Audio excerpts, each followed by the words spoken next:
In it for the kicks, back in my day.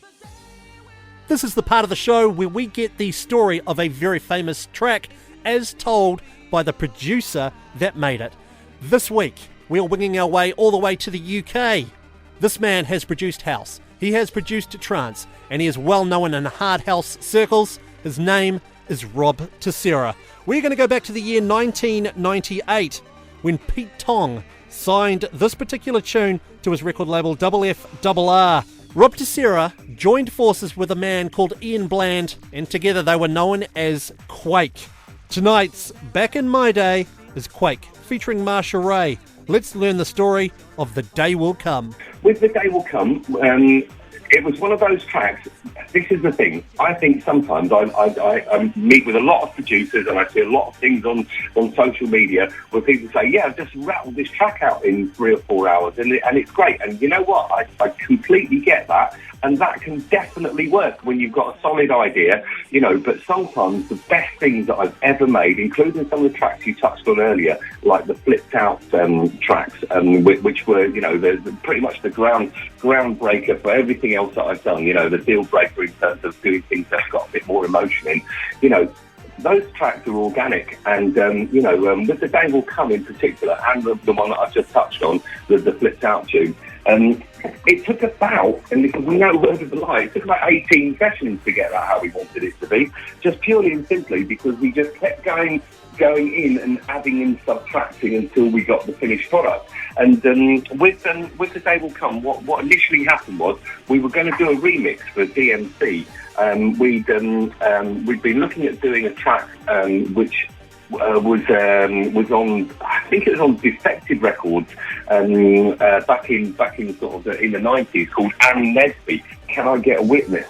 And they wanted a more trancey mix of it, which is where we came in. But it was a full-on, like, garagey house, Todd Terry, that kind of a period of great music, really, Barbara Tucker, all those type of records. It's a big diva vocal. So we just took one line out of it, which just sang Release the Pressure, which really wasn't the main hook or anything. And we just kept on repeating this, and then we built a track around it.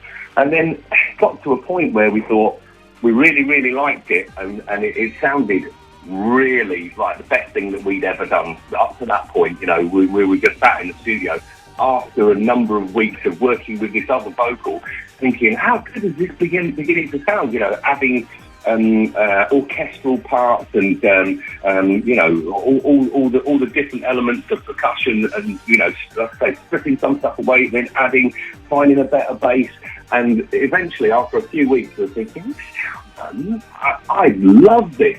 And then we started thinking, well, maybe we should write some lyrics for this, and maybe we'll do something else with this Anne Nesby vocal, because it's just too good to just give this away.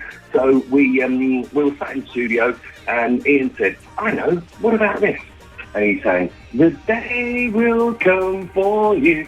And I thought, of course, I'm sure you can tell from that, I'm not the singer.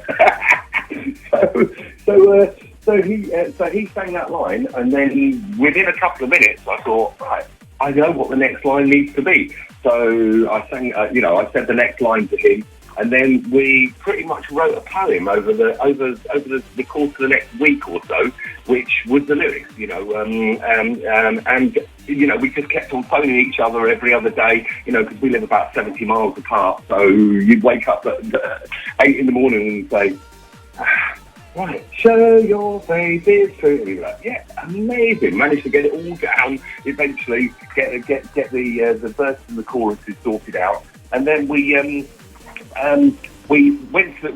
found somebody who we thought would be suitable. We found a session vocalist who was recommended to us because we wanted a certain style. We wanted it to be, a big, powerful diva vocal.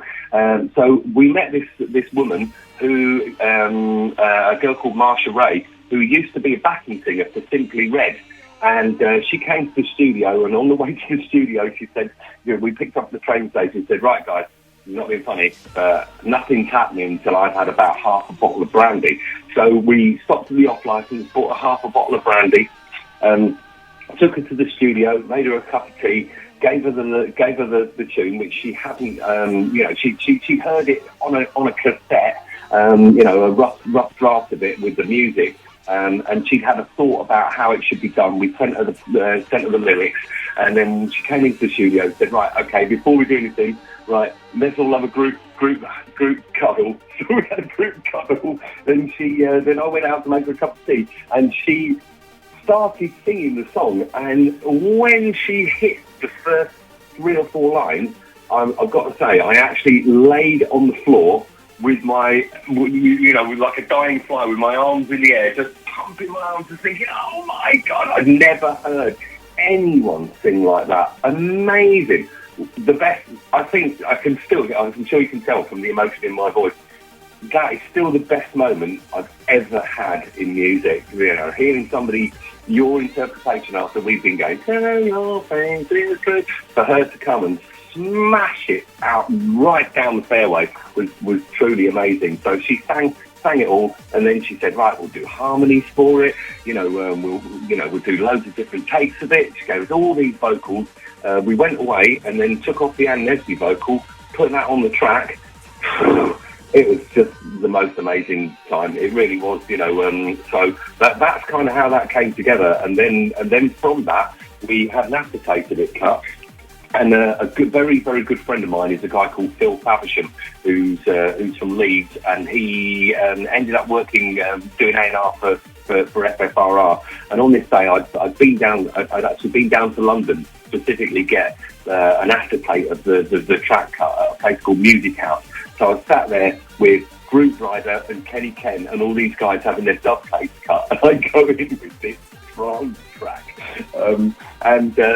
And some of the boys actually came into the studio and said, "This is amazing, where's that vocal from?" And I thought, listen, if these guys are digging it, that's an amazing thing when it's a real complete different take from what they're into, took it back, played it the next day at Sunday Central. My friend Phil Faversham was there. He saw the response of the crowd. This is at Sunday Central in Leeds, probably about 1,600 people there. And it blew the roof off them. It was just amazing, just so lovely to see something develop like that. It definitely brought a tear to my eye without a shadow of a doubt. And then he took it away, played it to Pete Tong, and that's when he got involved and then gave us a call and signed the track. And then off the back of that launched about 5 years of absolutely amazing times, including doing the music on, doing 3 of the tracks on Human Traffic, which over here is, one of the sort of big cult movies of its day. That and Kevin and Perry, they're the 2 real big clubbing movies over this way. So to be involved in that through Pete Tong was an amazing time as well. So we're very, very grateful for everything that happened, all the support that we got along the way, because sometimes you just need the planets to align, and that's what happened. What were your thoughts on the 2005 remixes on Massive? Oh, I love them. I really love them.